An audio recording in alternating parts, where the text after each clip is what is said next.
What's going on, Vetted family? It's Joey, and today I'm going to teach you guys how you can open up your tight shoulders with this awesome stretch. It's called the windmill.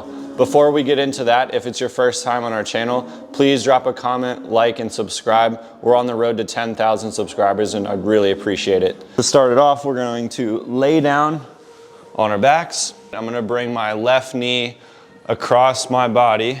I'm going to try to keep that knee down. There's really three main rules with this one.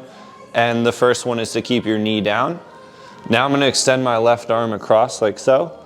My second rule is to keep my fingers tracing the floor at all times.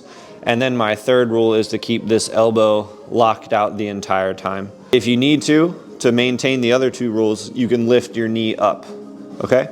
Now I'm gonna start going over my head, fingers tracing, elbow locked. Once I'm just about over my head, my palm's gonna flip up toward the sky. This is where the stretch is really gonna start. I'm gonna reach away from my body as much as I can, going nice and slow, making sure I can breathe through it. Coming around, you don't have to go all the way down to your butt, but relatively close. And then we're gonna go back the way we came. So back around, breathing all the way back to our start position. And that would be 1 rep. In general, I would recommend about 4 to 6 reps per side should be plenty. So give that a try. Let me know how you like it. Till next time.